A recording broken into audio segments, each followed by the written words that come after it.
Malayalam hero Mohan Lal, hero and director Prithviraj Sukumaran కాంబినేషన్లో తెరకెక్కిన ఎల్2 ఎంపురాన్ చిత్రం మార్చి 27న గ్రాండ్గా రిలీజ్ అయింది. ఈ మూవీ బడ్జెట్, బిజినెస్ వివరాల్లోకి వెళ్ళబోయే ముందు ఒక చిన్న రిక్వెస్ట్, మన ఛానల్లోని వీడియోస్ చూసి నచ్చితే సబ్స్క్రైబ్ చేసి లైక్ కొట్టి షేర్ చేయండి. ఈ మూవీ బడ్జెట్ విషయంలో ఏమాత్రం వెనుకాడలేదు. సాంకేతిక నిపుణుల రెమ్యునరేషన్తో పాటు ప్రమోషనల్ ఖర్చులు అన్నీ కలుపుకొని 150 కోట్లకు పైగానే బడ్జెట్ అయినట్టు దిల్ రాజు ఇటీవల ప్రెస్ మీట్లో వెల్లడించారు.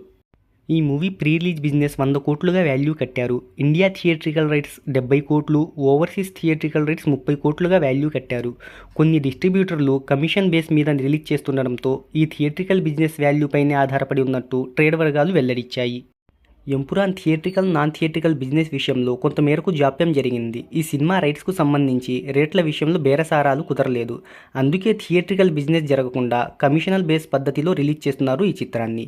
ఈ మూవీ అడ్వాన్స్ బుకింగ్కు భారీ స్పందన అనేది వస్తుంది. రికార్డు స్థాయిలో కలెక్షన్లు నమోదవుతున్నాయి. ఈ మూవీ తొలి రోజు సుమారుగా 50 కోట్ల రూపాయల గ్రాస్ వస్తుందని అంచనా వేస్తున్నారు. ఇక ఓవర్సీస్లో ఇప్పటికే $2 మిలియన్ కలెక్షన్లు, అంటే సుమారుగా ఇండియన్ కరెన్సీలో 17 కోట్ల రూపాయలను వసూలు చేసింది.